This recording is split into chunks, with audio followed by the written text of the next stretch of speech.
My name is Lauren Meier, and I'm president of Friends of Fairsted, the volunteer-run nonprofit that supports the Frederick Law Olmsted National Historic Site. I'm going to give you a brief prelude, introduce tonight's speakers, then turn the evening over to Hope Cushing and Keith Morgan.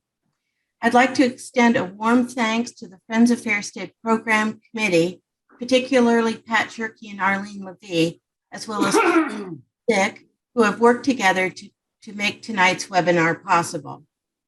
And a special thanks to our current lecture series sponsors, Frederick Law Olmsted National Historic Site, Old City Publishing, Nance McGovern, and Pat Shirkey. Finally, and most importantly, all of us thank Stephen Gill and the extended Olmsted family for their support of the book on which this lecture is based. We hope to have this lecture available also on our website very shortly. If you enjoy this program and would like to support the work of the Friends of Fairsted, we hope you will consider contributing online at friendsoffairsted.org. As we gear up to celebrate the 200th anniversary of Frederick Law Olmsted's birth in 2022, it seems fitting to pay tribute to the youngest Olmsted, who carried his famous father's vision forward into the 20th century, adapting and expanding the practice to meet the needs of a rapidly changing country. Hope Cushing's new book, which should be shipped from the publisher, we hope soon, provides important new scholarship on the life and work of the youngest Olmsted partner, Frederick Law Olmsted Jr. Our format for tonight will be as follows. Hope Cushing's presentation will last approximately 50 minutes, followed by 10 minutes of discussion with our respondent, Keith Morgan. If time allows, we will also include questions from you. So if you have a question you'd like to pose to our speakers, kindly post them in the Q&A, and I will do my best at the end to summarize for our presenters.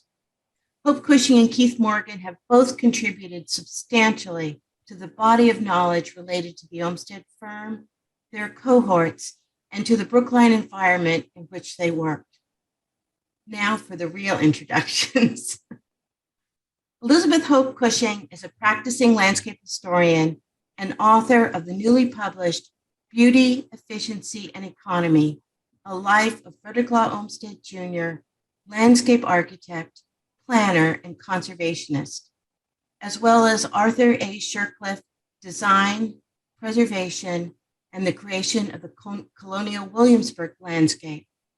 She is co-author of Community by Design, The Olmsted Firm and the Development of Brookline, Massachusetts, and editor of No Race of Imitators, Lynn and Her People, an anthology. Cushing has contributed articles to numerous journals, magazines, and books. She has researched and written many cultural landscape history reports for the National Park Service, for the Massachusetts Department of Environmental Management's Olmsted Program, and for the Taft Art Museum in Cincinnati. Keith Morgan will serve as respondent. He's a former national president and current fellow of the Society of Architectural Historians.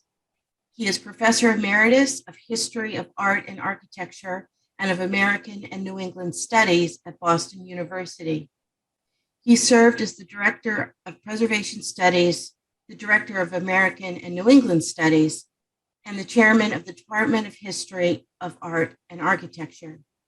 His publications include Charles A. Platt, The Artist as Architect, Boston Architecture, 1975 to 1990, Shaping the American Landscape, The Art and Architecture of Charles A. Platt, New Introductions for Italian Gardens by Charles A. Platt and for Charles Eliot Landscape Architect, and editor and lead author for Buildings of Massachusetts, Metropolitan Boston, and for Community by Design, The Olmsted Firm, and the Development of Brookline, Massachusetts, with Hope Cushing and Roger Reed, which was awarded the Ruth Emery Book Prize of the Victorian Society of America.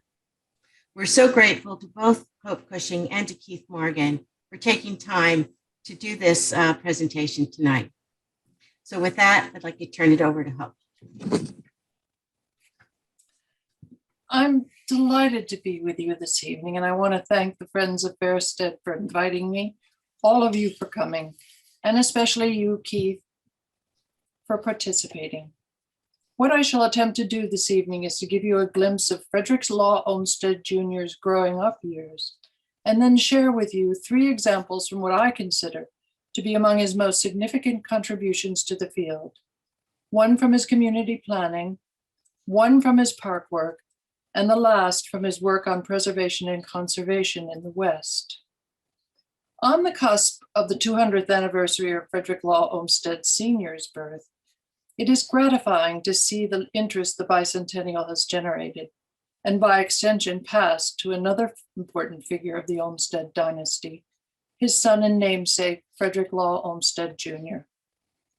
Olmsted Sr. having begun the establishment of landscape architecture as a profession, it fell to the next generation, one that included his stepson, John Olmsted Jr., and the numerous other practitioners who followed, many of whom were trained in the Olmsted office, to consolidate and move the field of landscape architecture forward as they practiced and innovated in the evolving profession. It will come as no surprise to anyone here that the Olmsted firm not only advanced over the years, but continued to dominate the practice in America for decades. What may be less well known is that during that process, the accomplishments of Olmsted Sr.'s sons have tended to merge with those of their father.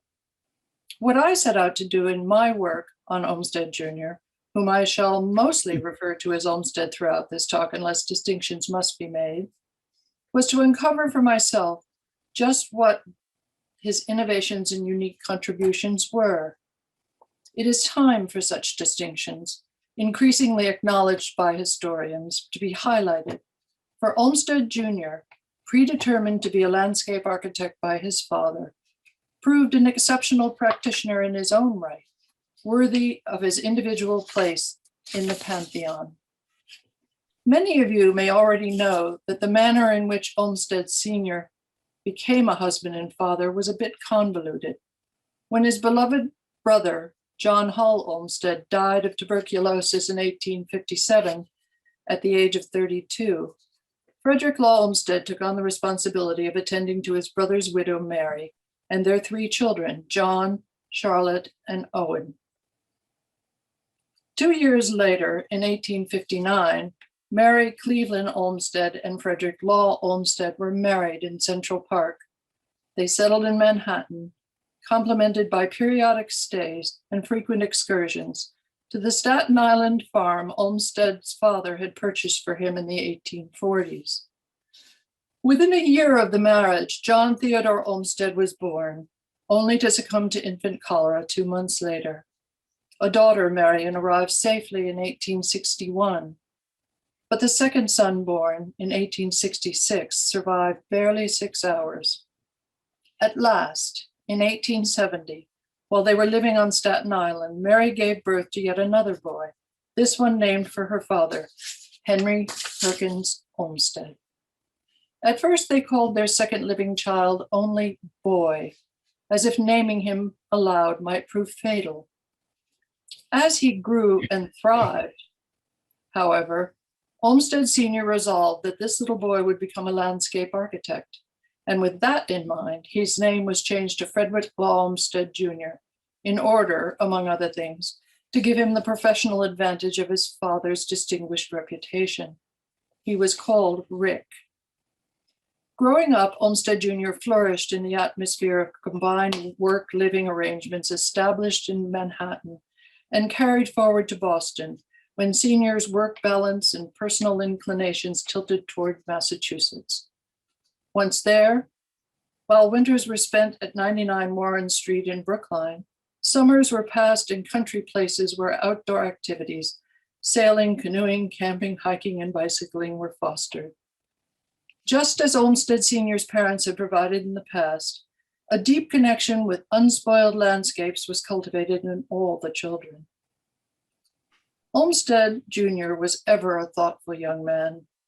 His journal writings of the late 1880s and 90s reveal his daily activities, but also his musings on academia, relationships, religion, and even about his eventual choice of profession.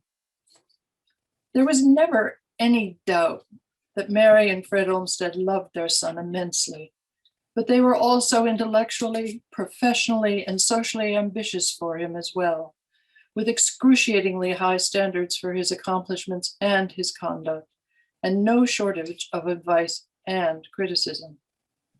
Olmsted Sr. monitored his son's academic life closely, first at Roxbury Latin, where Junior went to secondary school, and continuing through Harvard College, where he matriculated in 1890. Always, the elder steered the future toward landscape architecture, guiding his son not only in the aesthetics of landscape design, but also carefully articulating the sociological importance of open public spaces for all levels of society. Between and even amidst his academic years at Harvard, Olmsted Jr. was offered opportunities to enrich his landscape architectural proficiency. Among them was an apprenticeship at the Chicago World's Columbian Exposition, where his father was creating the landscape, while prominent architects, sculptors, and painters created and curated the built environment. It was an extraordinary gathering of illustrious American artists. 40 years later, Olmsted Jr. declared that the time spent there was among, and I quote, "the most interesting episodes of my professional life.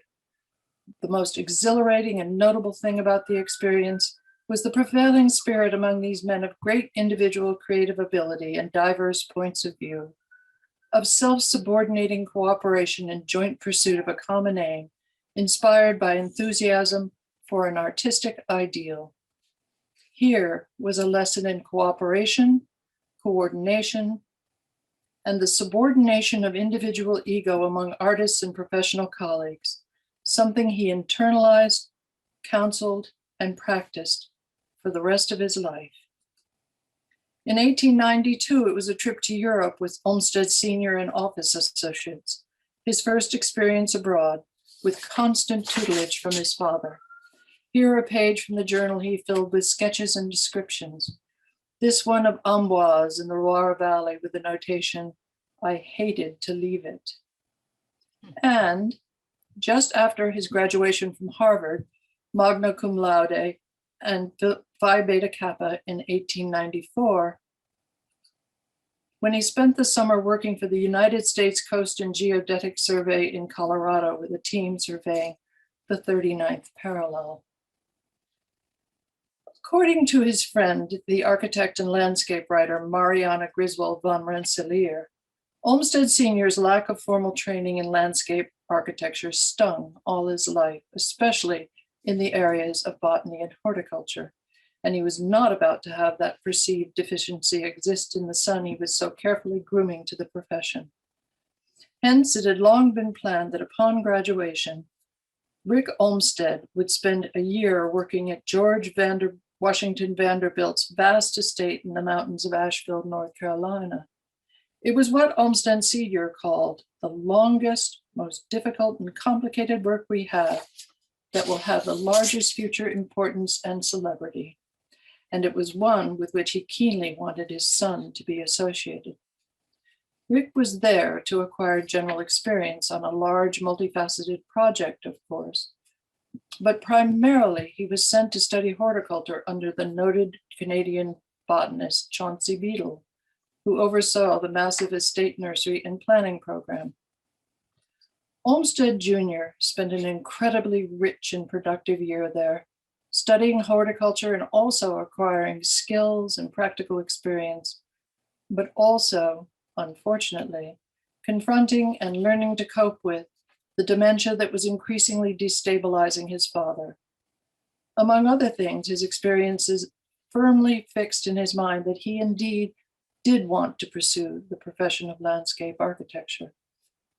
By the time of his return to Brookline in November 1895, it was clear that Olmsted Sr. could neither manage daily business affairs nor be involved in running the office.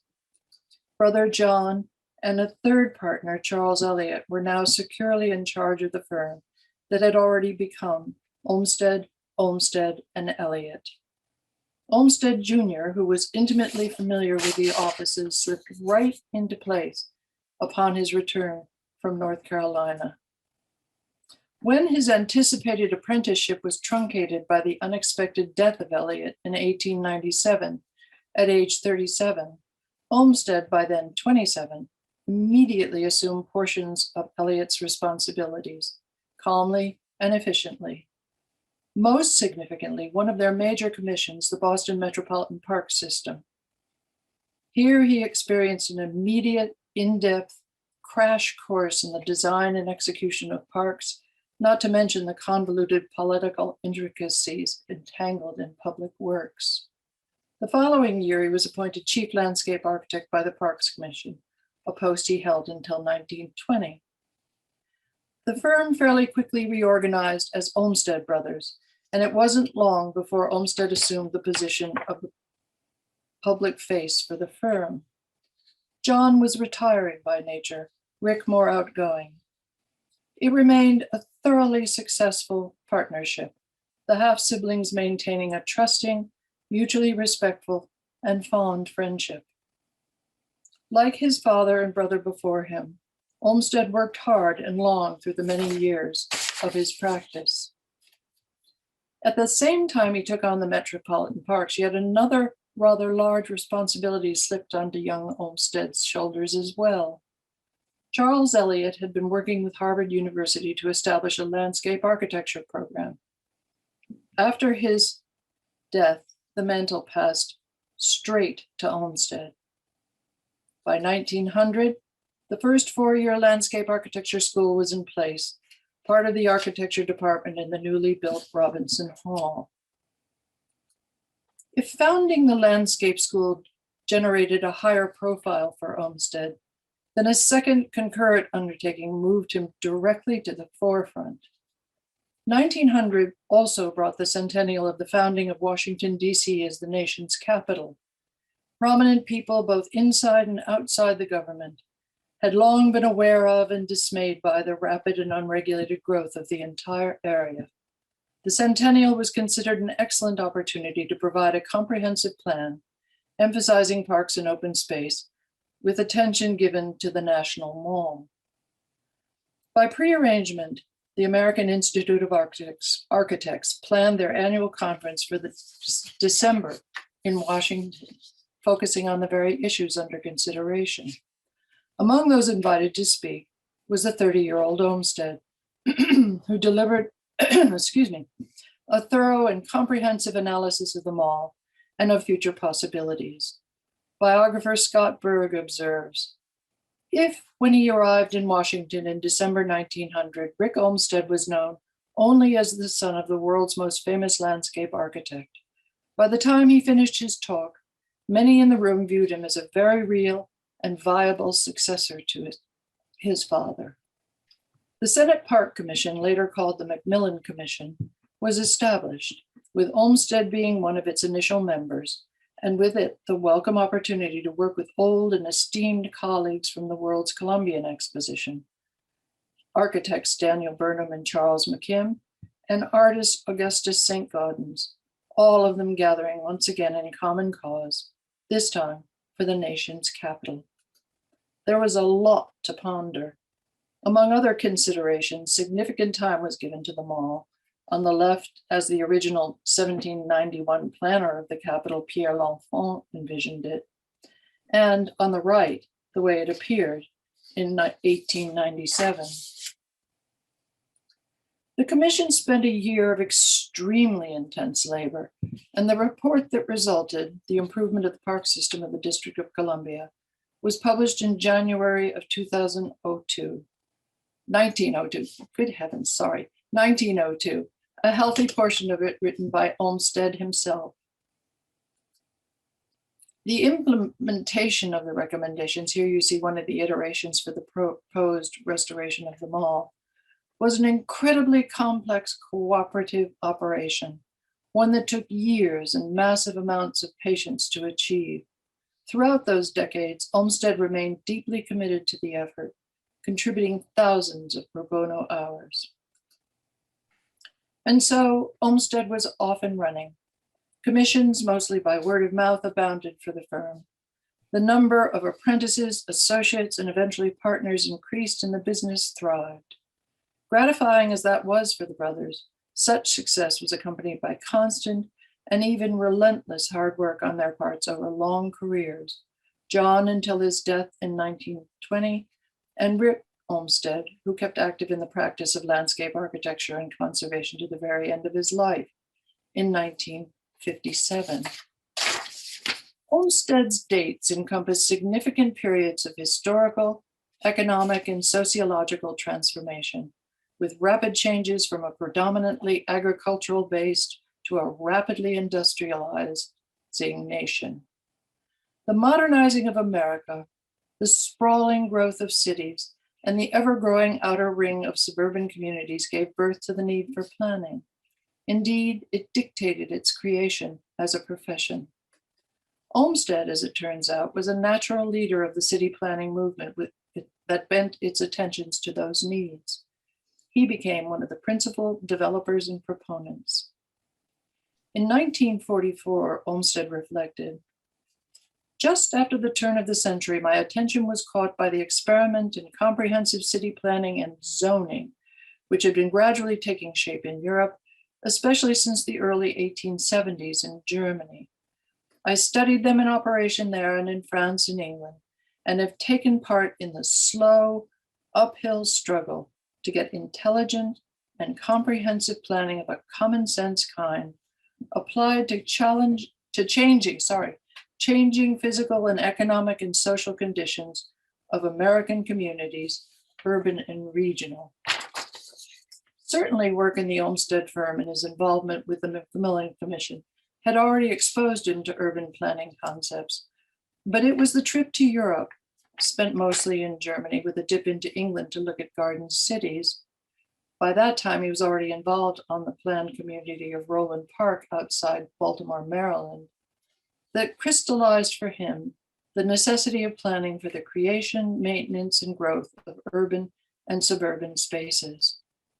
Historian John Peterson observes that although Olmsted was imbued with his father's values, he brought, quote, "legal realism, sober judgment, and moderation to the field, as well as his own cool, detached professionalism." His professional priorities, although related, were distinct from his father's integration of social reform and landscape design. Only months after his return from Europe, he spoke of the necessity of planning for the May 1909 First National Conference on City Planning, an organization he was instrumental in founding. Good city planning, he affirmed, encompassed careful consideration of the distribution of communal spaces, as well as embracing zoning as a means of urban organization. Central to his message throughout the years was his deep commitment to foresight and flexibility as essential elements of successful urban design. "To be a live thing with permanent living function," he wrote, "a city must represent the best practicable forecast of future conditions and of the means of meeting them not only at the time it is first prepared, but all the time." Always, Olmsted emphasized collaboration among the growing specializations in the field. Two, very much like his father, he wrote, he tended toward personal reticence. His father's work, he wrote, was always approached as solutions to other people's problems and definitely not as opportunities for self-expression, unquote. Throughout their professional lives, both men eschewed the spotlight despite their significant positions and accomplishments. The Olmsted firm produced hundreds of plans for cities across the nation. Years of experience, however, ingrained in Olmsted that the reality of cities everywhere was that after countless hours of work, very often budgetary constraints, changing administrations or politics, changing emphases, left the designer and planner with a carefully developed plan that was never realized. His initial enthusiasm for city and town planning slowly modified with repeated failures of execution.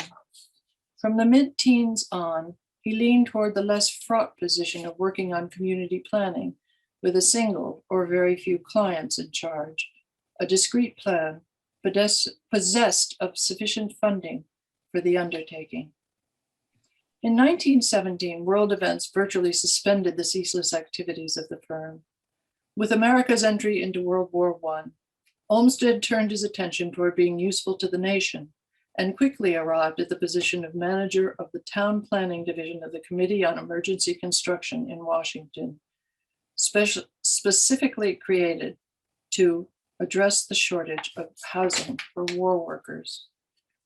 A more educational experience in community planning could not have been found. Backed by the American Institute of Architects, for Olmsted, who was already aware of the general need for housing in America, this was a golden opportunity to address the complex social problems centering around the issue.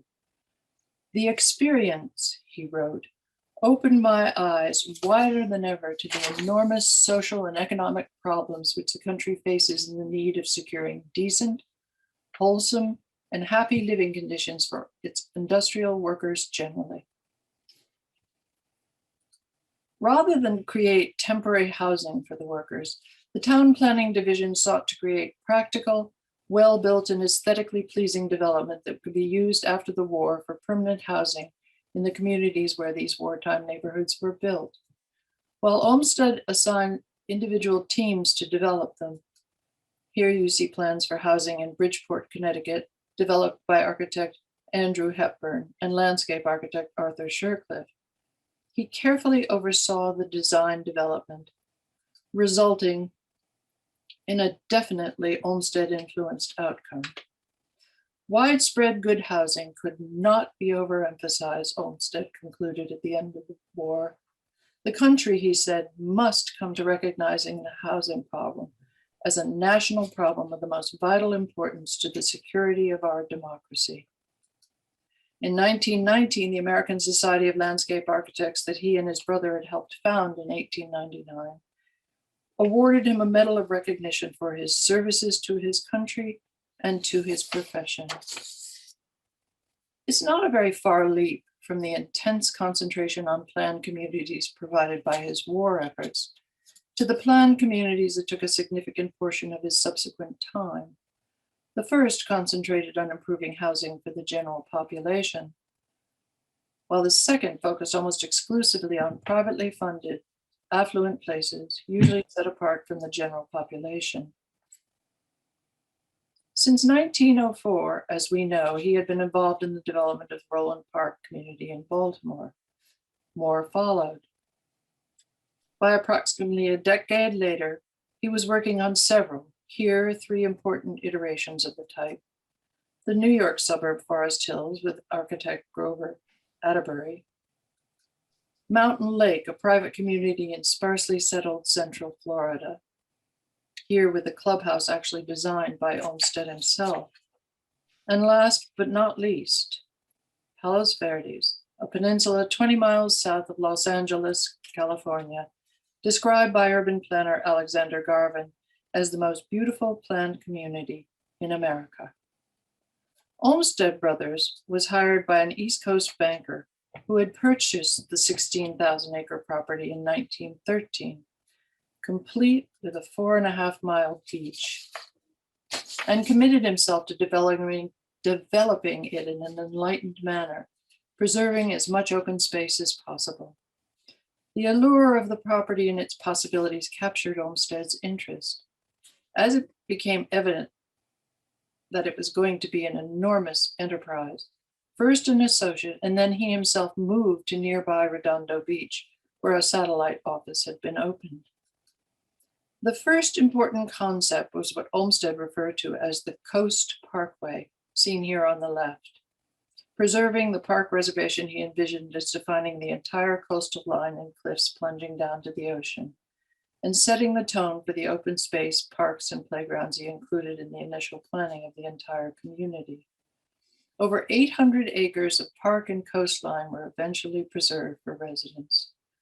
Slowly, despite periods of economic downturn, the planning and execution progressed. Roads were built, wells were dug, gas and water lines were laid. A church, library, school, inn, beach club, golf club, and a shopping center were built as the self-sufficient community established itself. Houses designed and built to prescribed specifications appeared. Thousands and thousands of trees and plants and shrubs were grown in the nurseries and dispersed throughout the community. For Olmsted by then, it was quite personal. Here you see him with Palos Verde maps and plot plans spread in front of him, because by the time he moved to California, he had a wife, Sarah, and a daughter, Charlotte, and the entire family came to love the climate and ambiance of Southern California. So much so that in 1925, they decided to build their own home at Palos Verdes. California architects designed the house, sited close to the edge of a bluff that dropped over 100 feet to the beach below. Here, the Olmsteds hoped to eventually retire, and although it turned out that they were not able to spend their final days at Palos Verdes, for him it remained the capstone of his planned community development work, and always an accomplishment he viewed with pride. Steeped in park design and park philosophy from youth, as we have seen, Olmsted was also imbued with the socially responsible underpinnings that characterized his father's public works. His park designs, responding to popular demand, increasingly included active recreational facilities, especially in crowded urban areas. It was standard for parks or even park systems connected by parkways to be incorporated in his city plans. From his abrupt immersion into the business of the Boston Metropolitan Parks Department when he was just shy of 30, to his years-long experiences with the park system of Washington, D.C., Olmsted was thoroughly conversant with park projects of varying kinds and at ease working with established and even renowned professionals. Always he remained resolute in his conviction that beauty and practicality. Oh dear, I don't know what to do. Sorry, I thought I turned that off. Always he remained resolute in his conviction that beauty and practicality be interwoven in the design, but only, he said, that sort and degree of beauty which is compatible with a high degree of utilitarian efficiency. His father, he wrote Olmsted's senior biographer Laura Wood Roper, had two strong motivations in his work. One, the creative impulse of an artist, and what you call his New England sense of duty to be doing something socially useful. Such influence were always integrated in his work.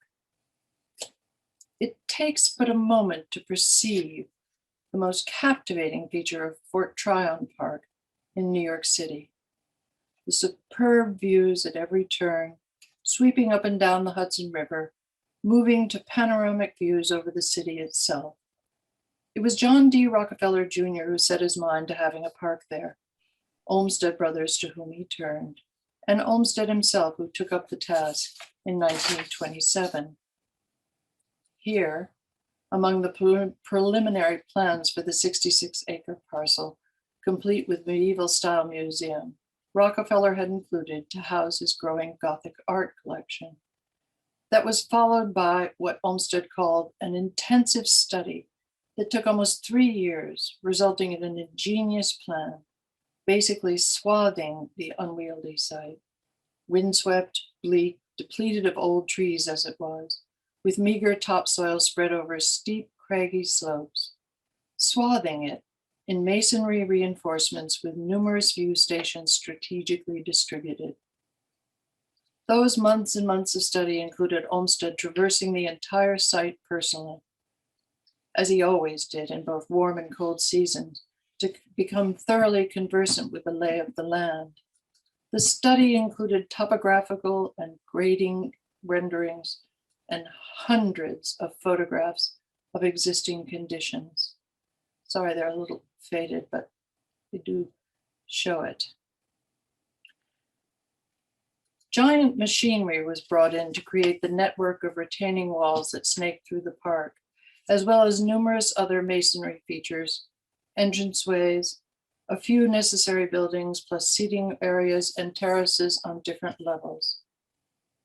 36,000 cubic yards of gray Manhattan schist were blasted out of this central cut alone to be used for architecture and wall building.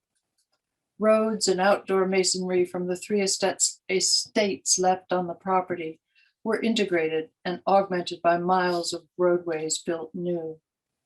It was essential, of course, to plan for significant automobile usage, keeping the roadways separate from the pedestrian and bicycle traffic as much as possible. Interconnecting pathways and stairs were constructed. Gardens were made, and soil and plants were stuffed into what they called the shelves and crannies around and along the slopes.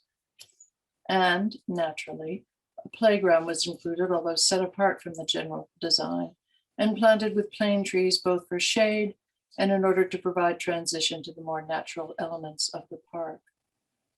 Existing trees, shrubs, and plants were incorporated into the vast numbers of plantations to be included in the design.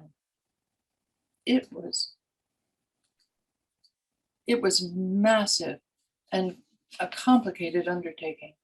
Here, the final plan from 1935. Whatever is done here, Olmsted had written presciently in his initial report, must be conceived in a big way and very perfectly executed, because it is key to the greatest landscape impression which this remarkable site can produce. The park was an instant success when it was completed in 1935. 50,000 people visited within the first week of its opening, and it remained a favorite destination. For planning historian Thomas Campanella, the park, characterized by what he rather wonderfully describes as a languid, naturalistic landscape packed with terrain-taming architectonics of the sort we usually associate with more formal modes of spatial design, is actually a transition in Olmsted's park design.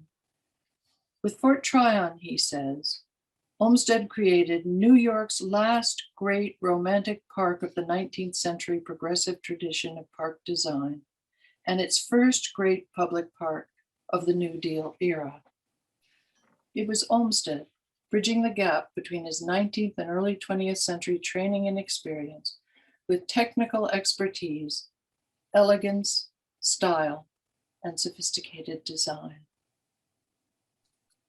In his 50th reunion report of 1932, Olmsted wrote that he had suffered a ruptured appendix, deadly enough to force a reduction of his merciless schedule.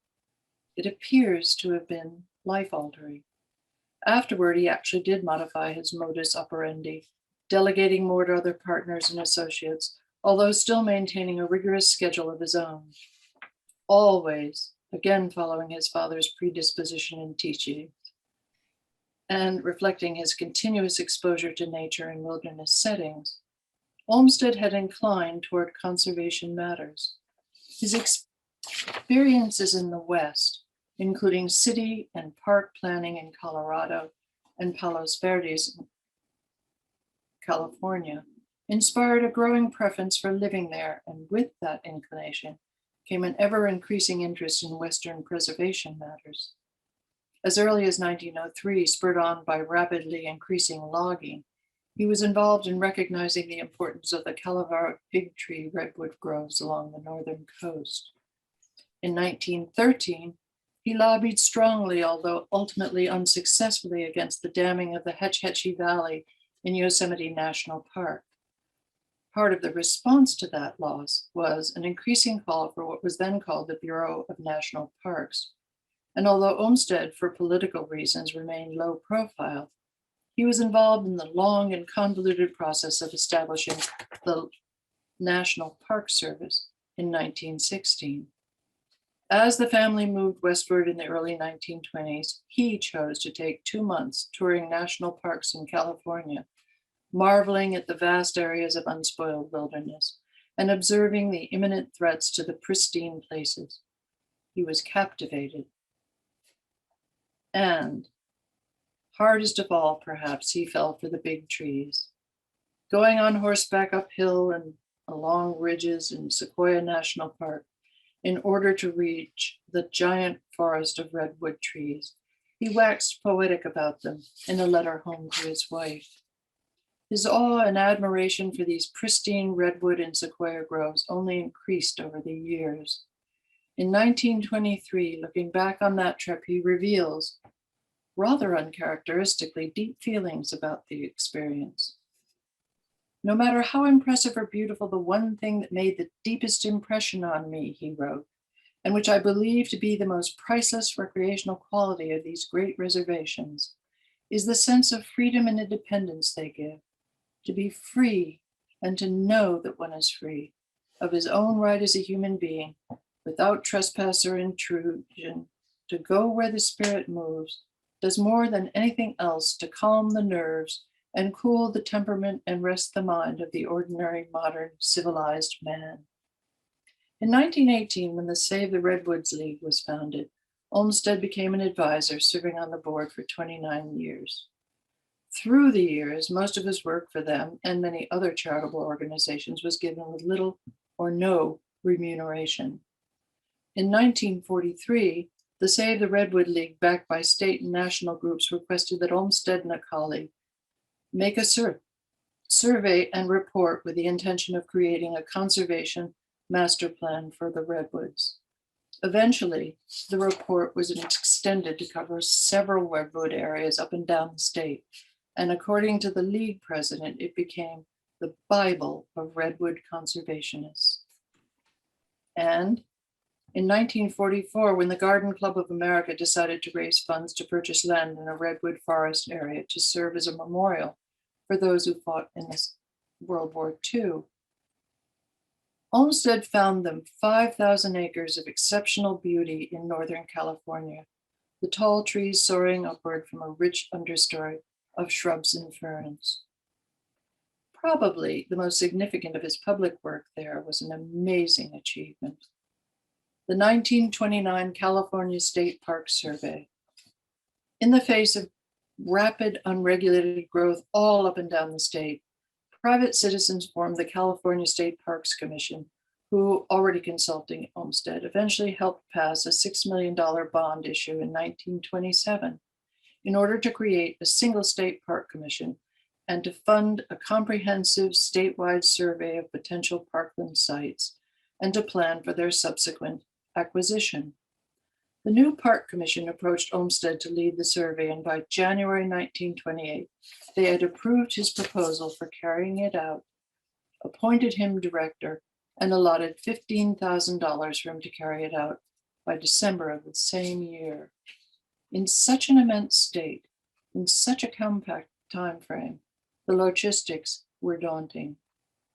Olmsted, keenly aware of how limited the funds were and demonstrating his usual ingenuity, immediately called upon his California colleagues in the profession for help, all of whom agreed to be reimbursed at a much lower rate than usual. A color-coded map was created illustrating the various types of resources to be explored. He divided the area to be covered into 12 districts, then appointed volunteer advisors who in turn found close to 200 volunteers who donated time and then information from their own areas. As always, Olmsted was adamant that he experienced the entire sweep himself. So in the summer of 1928, he and his family set out, with 14-year-old daughter Charlotte at the wheel, on a series of automobile trips of various lengths and topographies. The 71-page report that resulted from this strenuous labor covered descriptions that resulted from this strenuous labor The 71-page report that resulted from this strenuous labor covered descriptions summarizing the cities and the prodigious variations of topography, climate, and vegetation present in this enormous and diverse state, from beaches to mountain ranges and everything in between. Photographs were included in the report, this particular one of Point Lobos, which had become something of an icon. It was an enormous task and ultimately a highly successful blueprint for the preservation of vast tracts of land for public use in California. Even at that precarious moment, the Great Depression, authorities and voters supported the plan. 80% of the 125 sites Olmsted recommended were acquired, and his plans continued to be generally followed, ensuring Californians the outstanding park system that they enjoy today.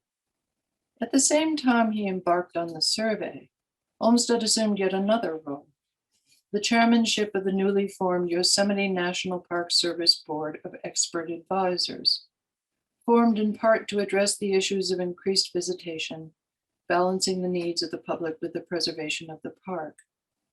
Over years of devoted service, he was on the board until a year before his death. He offered his expertise in a variety of comprehensive reports.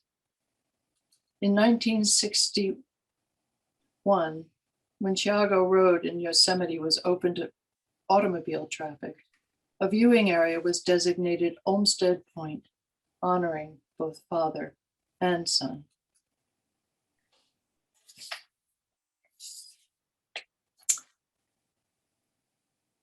Olmsted's revolutionary work in planning for towns and cities and communities are lasting reminders of his industry and innovation and natural leadership.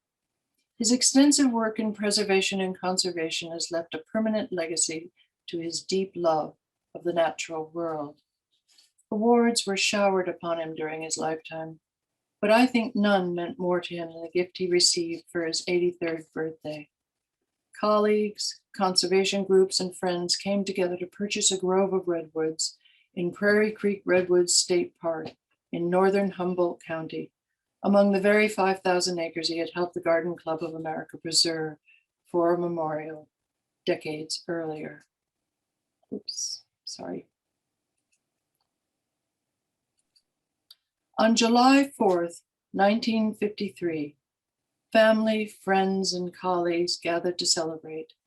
Standing with his 4 grandchildren, Olmsted addressed the assembly, expressing joy at being associated with what he called this noble grove of redwoods. I'm going to take a moment to read from a section of it because I think it perfectly reflects both his modest temperament and his genuine attitude toward his own place in the profession, and the emphases I will read are his. Insofar as I deserve this great honor, I think it is because in dealing with existing real landscape, I have been guided by an injunction impressed upon me by my father early in my professional career, namely that when one becomes responsible for what is to happen to such a landscape, one's primary duty is to protect and perpetuate whatever beauty and inspirational value inherent in that landscape is due to nature and to circumstances not of one's own contriving, and humbly subordinate to that purpose any impulse to exercise upon it one's own skill as a creative designer.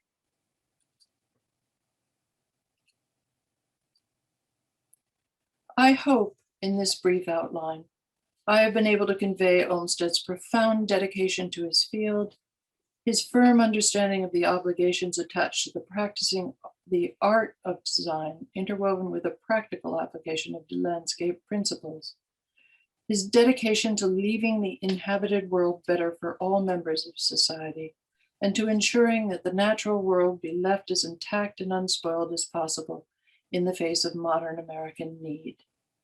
That dedication is reflected for all of us in his written words and in the landscapes he left behind. Thank you.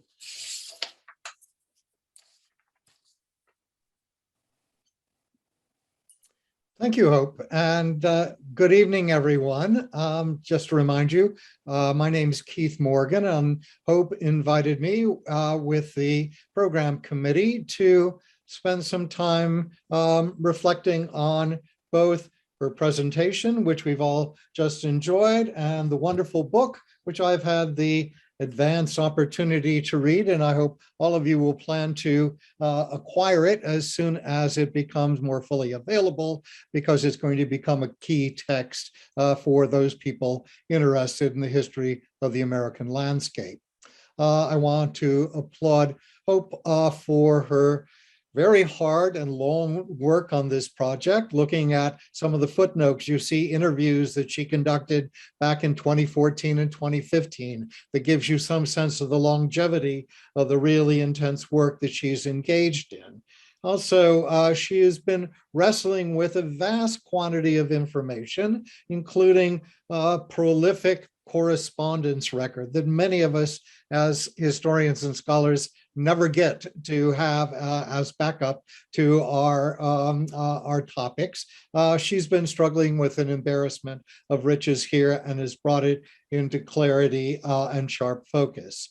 And I also want to reiterate comments that Lauren made at the beginning by applauding the descendants of Rick Olmsted for their careful stewardship of his legacy, of his records, and their generous support of research on his role within the firm.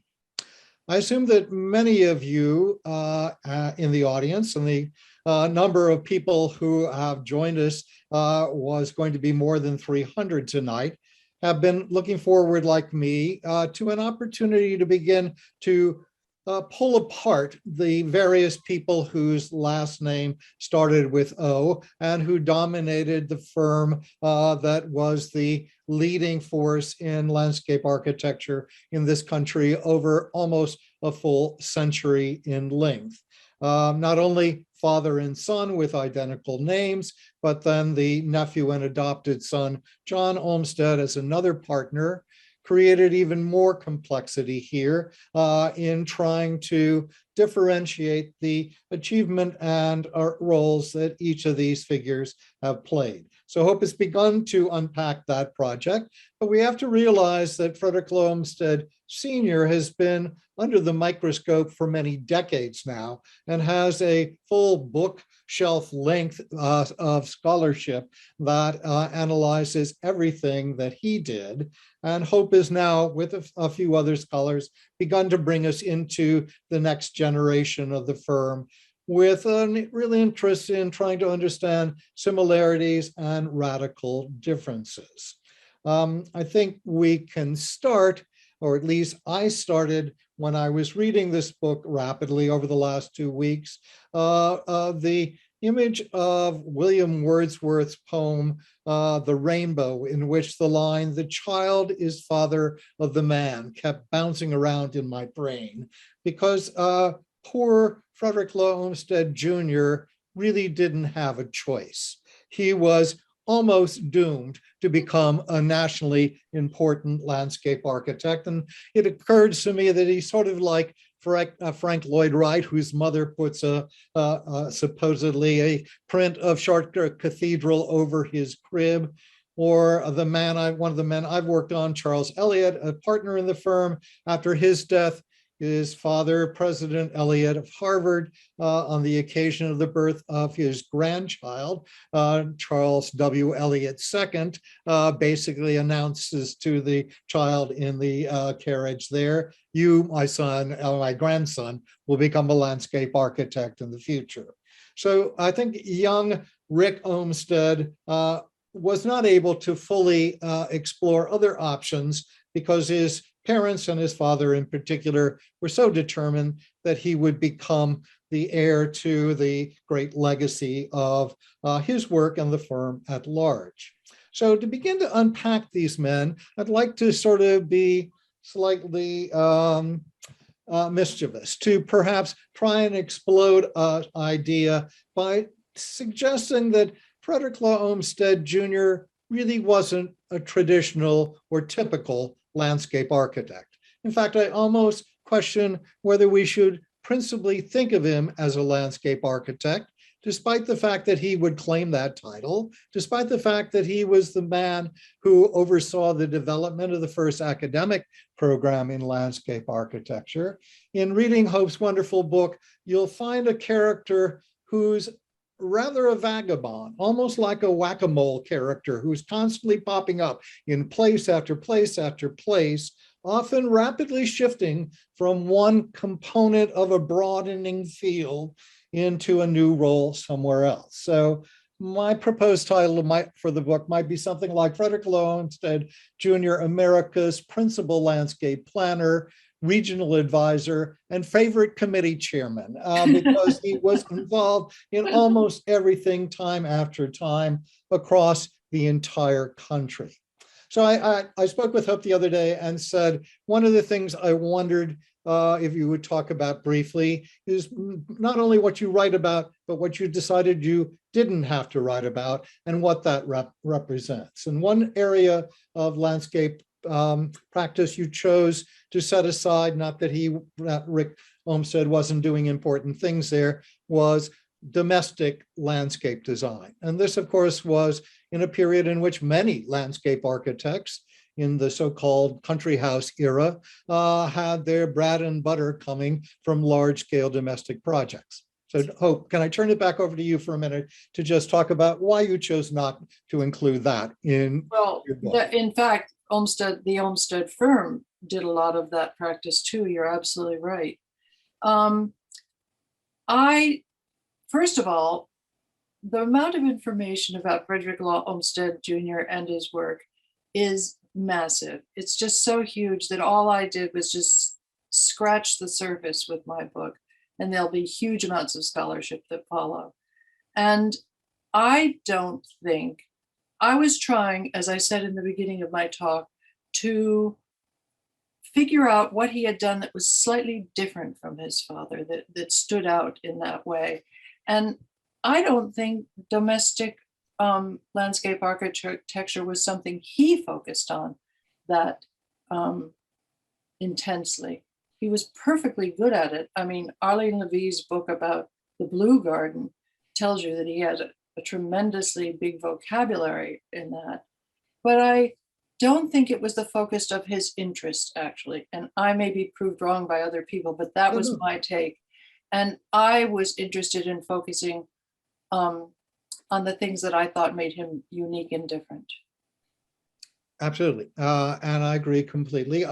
Another part of this bifurcation process is to think a little about the public park work that he did. I think probably most people listening in this evening would assume that the father's career was initially, if not principally, based on his work as a public park designer. Rick does important and multiple public parks. I agree completely with your selection of Fort Tryon Park, which is one of my favorites, not only in New York City, but anywhere. If you were to compare Fort Tryon and Rick's experience there with his father at Central Park or anywhere else, what could you say about the ways we differentiate generations in public park work? Or is that one of the areas in which father and son are most similar? I obviously, I just mentioned the fact that as the 20th century went on, more and more emphasis was put on active recreation in parks rather than passive. So that was one difference, although certainly Fort Tryon is a passive park for the most part. I think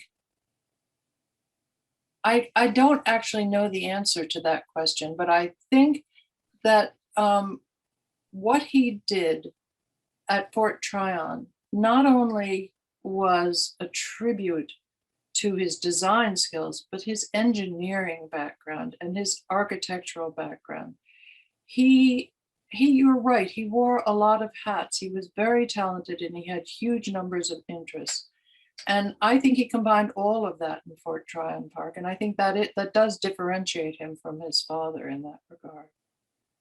I know our time is rapidly slipping away. So let me just quickly highlight two other issues that should be teasers for people to want to acquire this book as soon as it's more widely available. One, I want to applaud you for the way that you dealt with the ongoing legacy of mental instability from the father into later generations of the family, and how that honestly impacted Rick's work and Rick's life and the larger family context. Indeed, the attention that you bring to bear on the the man himself at home among his family is something we see rarely, and you do it so well here, just as you did in the Surecliff book at an earlier moment.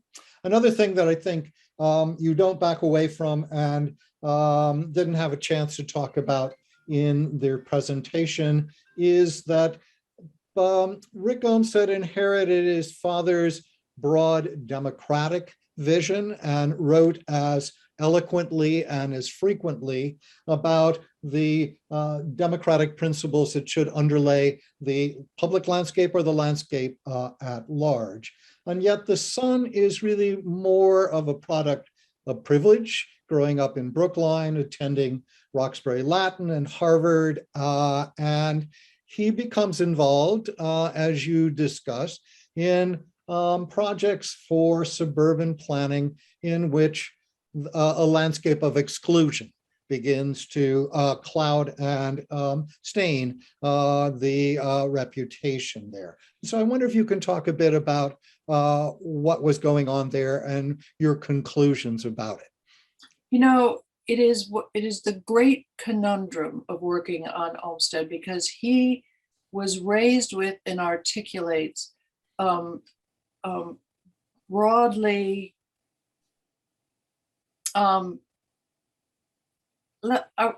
he articulates a concern for public policies about open space that, starting with Roland Park, Roland Park, he completely goes back on everything he said. Boughton, who was the general manager of Roland Park, completely drew up horrible restrictive covenants that the Olmsted brothers went right along with while they worked there, both of them, John and Rick, and carried over to the next thing that they worked on, which was Mountain Lake, which also has those restrictions, and most egregiously were drawn up for Palos Verdes. And Olmsted had homes in both Mountain Lake and Palos Verdes. Two of his friends from Harvard two of his good friends from Harvard were Japanese people, and yet the restrictive covenants wouldn't have allowed his friends to spend the night in Palos Verdes. It is something I have never been able to reach a resting point on. I am puzzled by it. I know he was a good man and a decent man, but it's quite egregious what they did with the restrictive covenants. And they went on for a very long time. And he wrote about them and he helped draw them up. And I don't know an answer to that. I wish I did.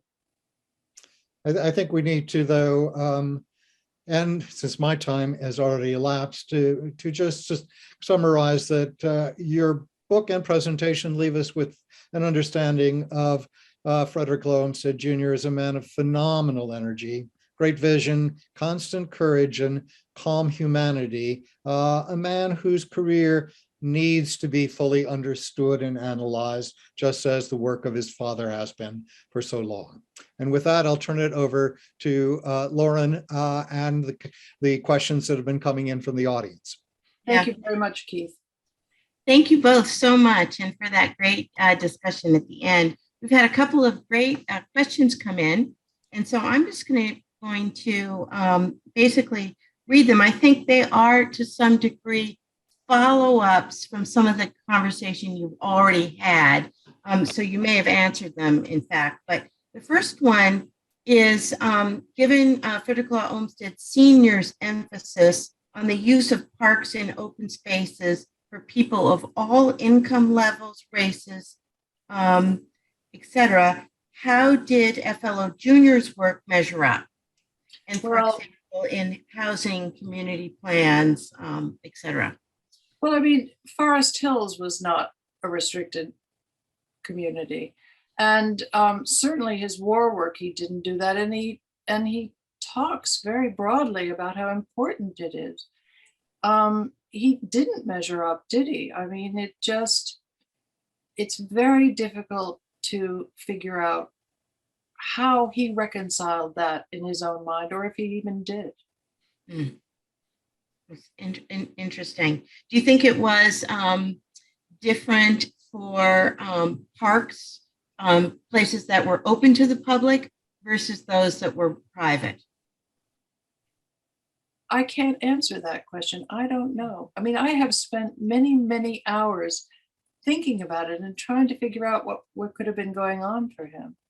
I If don't I know. can jump in for a second, one thing that I'm pulling up from having just read your book rapidly is his role of trying to figure out in advance who the users of any public park are, and therefore to be focusing the design process in a way that responds to the perceived needs of the users, which I see as very different from his father's really rather controlling expectations of public performance in parks, Central Park or anywhere else. I don't think that from what I was reading of your book, Rick was ever assuming you needed to restrict who could be in a public space. It's really just the private. Maybe I'm wrong. No, Right. you're not wrong about that. That's why it's so distinct, because only in these private communities was he involved in the kinds of restrictions that make people very uncomfortable today. Yeah, interesting. The next question is, among Rick's extensive accomplishments were estates in Lake Wales and Bach Tower Gardens in Florida. And the attendee is asking if that's included in your book. It is not, I am sorry to say. I have to say I went down there and I wrote a big, long part of it about it. But my book was getting really out of hand. I mean, there is so much to be done about Olmsted Jr. And I know there are a lot of people out there doing it or wanting to do it or will do it. And that is a wonderful place and a wonderful place to write about. That could be a nice little book in and of itself. Well, it certainly could be a very nice article for somebody. They should rush down there, but wait till the midwinter when it's really cold up here and they can go see it. Can I put my oar in the water here? Yes. Also say, one of the things I think your book opens up is for us to think about other scholarly projects around Rick Olmsted that we need to have a better understanding of. For example, what really is happening with the Boston Metropolitan and municipal park systems after Fred Sr. and Charles Elliott's deaths, and not only the role of Rick Olmsted and John, but other members of the firm too. I think there's a lot of unpacking that has to happen there and elsewhere. I agree. The next question is if you could comment on Rick's awareness about water conservation, particularly on projects in the West. I'm not sure that he was prescient enough to know about what was going to evolve, but he certainly was very upset about the damming of the Hetch Hetchy Valley. And he also worked on the Colorado River Basin, and he was aware of the intricacies of it, but I don't think he was concerned about conservation as much as we are today. But that may be just because I don't know that, and it may be in there somewhere. Great. So most of the other comments are more comments rather than questions. So I'm going to pose a question myself. And it's kind of in some ways it sort of leads on the last question, but I was wondering if Hope, you could reflect on how, given Rick's long career and his diverse body of work, do you have a sense of how he viewed his contributions in the creation of the National Park Service and his work in consultation with the Department of the Interior, one of which was, of course, this massive Colorado River Basin study, that you mentioned. And I just wondered if you had a sense of how he viewed that in relation to his career as a whole. I think he was immensely proud of all the work he did. Well, I think he was proud of all his work, but the work he did in the West was particularly significant to him.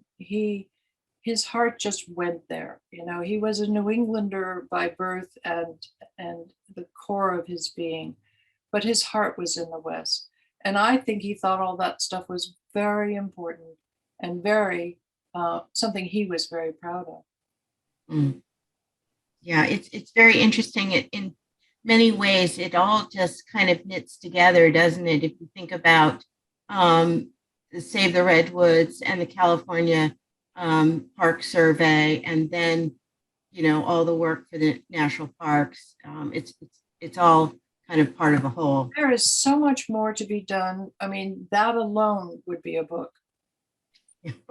Seriously. I made no attempt to cover his entire career.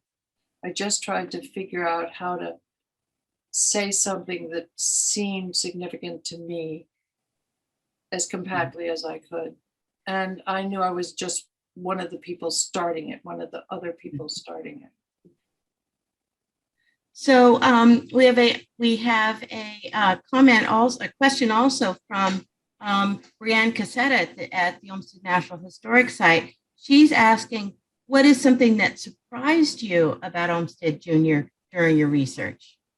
Well, the negative thing that surprised me was the horrendous deed restrictions, but that's just a small part of who he is. And the thing that surprised me most was what Keith referred to, was how many interests, how many things interested him. If you look at his correspondence over the entire span of his career, people are writing him about world peace.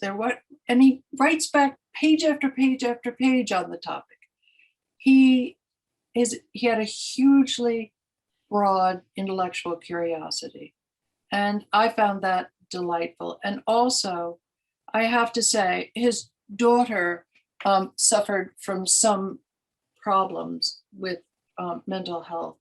And the way he stepped in, he and his wife, Sarah, and embraced the 4 grandchildren and helped raise them.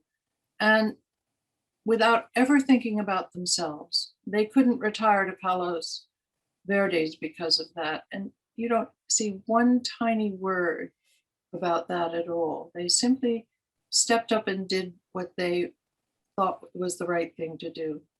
He was fundamentally an incredibly decent, good man, I am quite sure, and an incredibly talented one. Yeah, indeed. It is really. I put brave in there too. Yeah. I was struck by how often he was willing to, often forced to, but willing to step up and take on things that really were beyond the expectations of that moment. The fact that a man who just barely had graduated from Harvard turns around and sets up a program in landscape architecture, and the information you provide about that whole process, right down to Rick Olmsted's mother dressing down President Eliot for working her son too hard and wanting to have a conversation with him about letting up on that, or the material you include about the early participants in the Harvard program basically saying after the fact, it was pretty loosey-goosey in those early days, and I'm not sure anybody really knew what they were doing. So that was quite delightful, I found. Yeah, I thought he stepped up to, when he came back from Biltmore, where he had been encouraged by John Charles and Eliot to think of himself as completely subservient to them. And just a few years later, he's a partner. And he just took that on, went forward with it.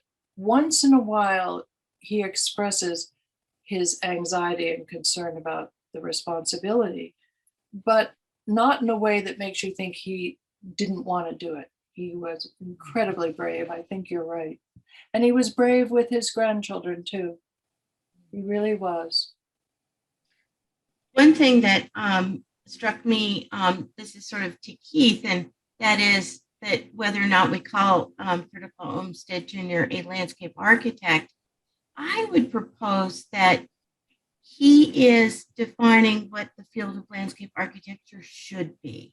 And in fact, it's a broad and encompassing field that includes public service and setting a good example and dealing with a broad range of different kinds of projects and resource types across the country. So I would argue that he is defining what landscape architecture as a profession. I wish I really said that. That's a very good way of putting it. You're right. Yeah. And he was very generous with his time. The amount of time he donated Yes. to various organizations was monumental. We wish all landscape architects would do the same. I did get a follow-up question just to make sure we covered water conservation, particularly in the West. Is there anything else you might want to say about that, Hope? No, I really am. I am not able to talk about that in a knowledgeable way because it wasn't something I looked into particularly. I didn't see it in what I looked at, but that doesn't mean it's not there because there's huge aspects of everything that he delved into. And the Colorado River Basin report is something that is important to look at if you're interested in that. Yes, I would agree. That's an interesting project, particularly about water rights. Yep. And in the West. Great. So I don't see, let me just check to make sure do we have any other questions? There was one comment in the Q&A about the issue of restrictions in these, private community, in these residential communities, and whether or not that was needed because it was sort of a precursor to zoning. And I thought that was an interesting observation. Well, the only thing I have managed to sort of ascertain about his thinking is that it was as if he took off his landscape architect head and put on his businessman head. And he was meeting with other people who were very interested in making a profit, getting things sold, and they wanted to standardize behavior within the community in order to make that possible and in order to impose certain restrictions that would keep the community what they considered to a standard that people were going to want to buy in. And that isn't so onerous when it's things like the height of buildings or how many trees you can plant or whatever. But it went on, and I am speechless about it. I just don't know how to. It's hard sometimes, I think, to really evaluate those kinds of issues in a different historical period and context. And it's hard to know what was really going on. Well, certainly he was interested in the bottom line and very careful about it in every single project he took on. He was keenly aware that when businessmen were setting out to develop something, they wanted it to be profitable in the end. And I think if I could think of any reason why he did it, it would be because he was thinking in those terms rather than the more humanitarian terms which he normally thought in. Yeah, interesting. So for anyone, I don't have any more comments. Is there anything else, Keith, that you'd like to pose to Hope? No, but she's piqued my interest on various projects, some of which I'd like to pursue. And I hope that other people listening in tonight will say, that's a component that's been introduced now I want to take that further and try and answer what that brings to the full understanding of the second generation of I the Olmsted encourage folk. that entirely. It's been a fascinating 8 years working on this book. He has kept me interested and involved the entire way. And I too would like to thank the Gill family, particularly Stephen Gill and the late Margaret Gill, because they made it possible. And they are interested in having Olmsted Jr. and John Olmsted parsed out from, I mean, what is the old saying that Olmsted Sr. would have had to live 130 years to give all the, to do all the projects he's given credit for? Right, or longer. and the Gills really began that process with this grant they gave me. Yeah. So they are to be lauded. Well, we're also grateful for the work you've done, and both you and Keith continue to do to enhance the scholarship around the Olmsteds and other important figures in. So look for it under your. Early, there it is. Great. For those of you who tuned in late, I know I saw a couple of notes about that in the Q&A. We are recording this, and so we will have it up on the Friends of Fairsted website very soon, so you can relook at it and share it with others if you missed the early part of the lecture. So that you didn't miss it if you missed it. So in closing, I'd just like to say huge thanks to both Hope and to Keith for their presentation tonight and your insightful questions and comments about the important work of Frederick Olmsted Jr. Thank you so much. Been a pleasure. Great. Good evening. Good night, everyone.